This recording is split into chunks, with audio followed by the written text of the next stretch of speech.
Amon Düül was a German commune found in Munich in 1967.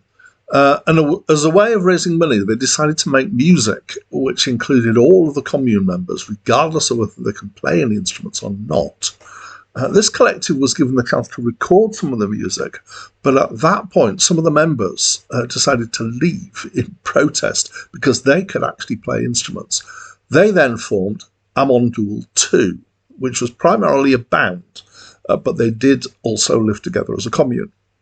So this is one of the strangest origins of a band that I've come across, but this was, after all, the 60s. Between 1969 and 1981, they released 13 studio albums and were a major part of the krautrock scene. They're still active, but releases are now very few and far between. Their music has a typical loose space rocky feel that has been quite a strong element of krautrock. Hi, my name's Dan. So Amon Düül 2 were a foundational band for a new emerging music style in Germany, which was known in Germany at the time as komische music, which is cosmic music, but it was nicknamed in the UK krautrock, and you've probably heard of it.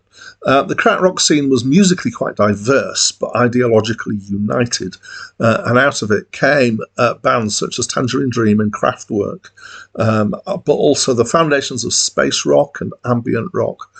Some people regard it as a subgenre of progressive rock, and it's true there are connections and similarities, but really it was a scene all unto itself. So this album is cited as being one of the foundational albums of krautrock. It's a double album. There's some quite extended tracks. Some have lyrics. They're hard to follow, partly because the accents, but more because of the production. Everything sounds quite raw and rough and ready. Not everything is always in tune, and there's sometimes conflicting ideas of what the harmony should be. It feels pretty psychedelic in approach. There's long, spacious passages, which are quite space rocky. There's obviously a lot of improvisation going on. In fact, the second disc out of the two discs is mostly improvisation. So this leads to a fairly anarchic approach to the music, but improvisation can be good. The title track, Yeti, is a full side of improv just on one chord. So it's by no means polished, but I think that's the intent. It has obviously organised sections as well, particularly the first side of the first of the discs has got kind of breakdown into different tracks and different sounds.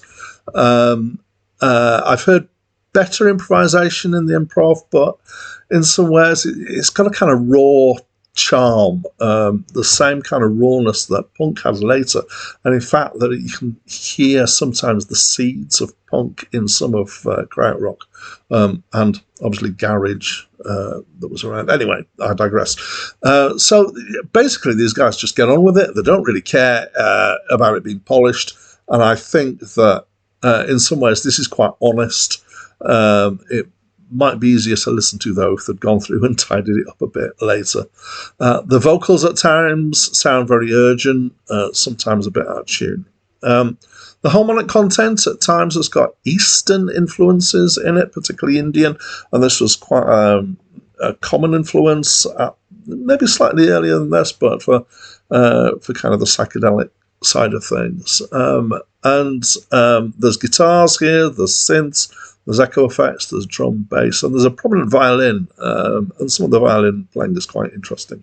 There are a few tracks that lean towards kind of heavier rock and start to sound a bit like the sound of heavy metal that's emerging in Britain at this time.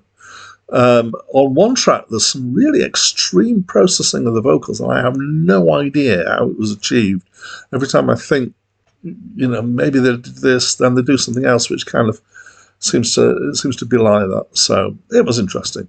So I guess if you're interested in or curious about krautrock, it might be something to get into. If you like kind of rough and ready stuff, you might like this. If you like improv, it's probably not for general consumption. I liked it, but not as much as some other things. And as always, I'd love to know what your thoughts are on this album, so please let me know using the mechanism of the comments box down below. That's it from me for now.